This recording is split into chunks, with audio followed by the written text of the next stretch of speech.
Practice what you preach. It's an admonition that we've all heard sometime in our lives when we're acting like hypocrites. It makes me wonder if Al Gore's parents ever scolded him for preaching one thing while doing another. This question came to mind after the release of Gore's follow-up to An Inconvenient Truth. You see, after the original movie came out in 2006, Gore was lambasted for being a hypocrite. While Gore was predicting climate doom because we are all using too much energy, his own electric bills proved he was burning 20 times more electricity than the average American household. There's nothing more destructive to a crusader's cause than hypocrisy. So Gore jumped into action. He put 33 280-watt solar panels on his roof and, among other improvements, installed geothermal. It seemed he was serious because he spent $250,000 on the renovation. Well, that's the way it seemed anyway. To coincide with the release of Gore's sequel, the National Center for Public Policy Research conducted a new study to see if Gore had stopped being a hypocrite. Guess what? 10 years later, Al Gore is an even bigger energy hog. Gore is burning up not 20, but 34 times the electricity than the national average. The National Center discovered that from August 2016 through July 2017, Gore spent almost, get this, $22,000 on electricity bills for his posh Nashville home.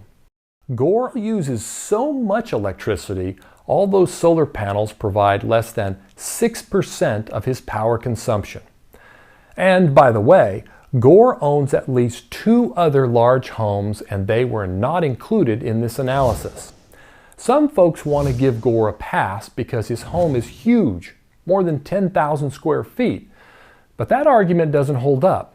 Efficient homes use between 5 and 10 kilowatt hours of electricity per square foot each year, no matter how large or small. Gore's home uses 23. Doesn't it make you wonder what the heck is going on in there? Gore divorced his wife Tipper several years back, and she lives in her own mansion in California. And Gore travels a lot, so the home is presumably empty a good percentage of the time. What's got that electric meter running so hard? Well, it's great fun pointing out Gore's astonishing hypocrisy. There's a more important point to be made here. Gore had to know his electricity bills would be scrutinized when the new film came out. Yet, he became an even bigger energy hog. What the former vice president's actions tell us is that it's more important for him to live the life of an energy-guzzling fat cat than it is to be a crusader who lives modestly so he actually has some credibility. Finally, and this is the most important fact of all, when Al Gore's term as vice president ended, he was worth about $2 million. He then focused all his attention on becoming the world's chief climate change alarmist. It was an extremely lucrative career move. He's now estimated to be worth $300 million. So ask yourself, what's driving Al Gore? Is it really a sincere concern for the planet?